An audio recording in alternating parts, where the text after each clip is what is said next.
ज़िले में उरड़ी ऐं रोबेला जी वैक्सीन जे हवाले सां commissioner Mirpurkhas Syed Ejaz Ali Shah, ADHO doctor Mushtaq Shah Lakyari, administrator municipal committee ऐं assistant commissioner doctor Shahida Parveen Jamro, doctor Narayan Das ऐं ॿियनि डॉक्टरनि पारां मिरपुखास जे निजी अस्पताल में पहुची वैक्सीनेशन सेंटर जो दौरो कयो। ॿारनि खे उरड़ी ऐं रोबेला जी वैक्सीन लॻाई वई ऐं पोलियो जा कतरा पियारिया विया। उन मौक़े ते divisional commissioner Syed Ejaz Ali Shah, ADHO doctor Mushtaq Shah Lakyari, administrator बल्दिया ऐं AC Shahida Parveen Jamro Sindh TV news सां ॻाल्हाईंदे चयो त सभिनी खे गुज़ारिश आहे जी अवाम खे,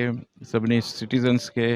कि हीअ जेके असां मीज़ल्स रुबीला जी मुहिम शुरू कई आहे इन खे कामयाबी सां हलाइनि ऐं सभिनी खे गुज़ारिश आहे पंहिंजे पेरेंट्स खे त उहे पंहिंजे ॿारनि खे वठी अचनि ऐं मुहलिक बीमारियुनि खां बचाइनि फॉर सॼी उमिरि जे लाइ, उन लाइ अज़ाब खां बची वेंदा। हिन प्लेटफॉर्म तां मां इहा ई रिक्वेस्ट कंदमि सभिनी पेरेंट्स खे त न सिर्फ़ु पंहिंजे ॿारनि खे बल्कि पंहिंजे रिश्तेदारनि, पंहिंजे दोस्तनि, उन्हनि खे बि कन्विंस कयो त पंहिंजे ॿारनि खे मीज़ल्स ऐं रुबेला जी वैक्सीनेशन कराइनि ऐं उन्हनि खे इन ख़तरनाक बीमारियुनि सां महफ़ूज़ रखनि। ही जेका अॼु कैंपेन 15 खां 27 तारीख़ ताईं मीज़ल्स ऐं रुबेला जी कैंपेन असां स्टार्ट कई आहे।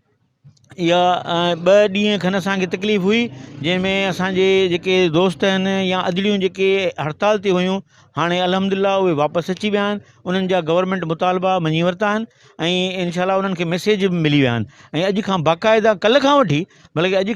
खां वठी असां मुकमल तौर ते 100% टीम जी डिप्लॉयमेंट बि करे वरिती आहे ऐं जेको असांजो टारगेट 6,45,000 असांखे डिस्ट्रिक्ट जो टारगेट मिलियो आहे मिरपुखास जो, उनखे बि असां इंशाअल्लाह मीट कंदासीं। सिहत खाते पारां जारी कयल अंग अखर मूजिबि ज़िले में 9 महीननि खां 15 सालनि जी उमिरि जे 6,45,000 ॿारनि खे वैक्सीन लॻाइण लाइ 2000 सिहत खाते जे मुलाज़िमनि ते मुश्तमिल 453 टीमूं क़ाइमु कयूं वियूं आहिनि, जॾहिं त ज़िले जे 7 तालुकनि में 7 मोबाइल टीमूं जोड़ियूं वियूं आहिनि। कैमरामैन एजाज़ भट्टी सां गॾु नज़ीर पंवर, सिंध TV न्यूज़ मिरपुखास।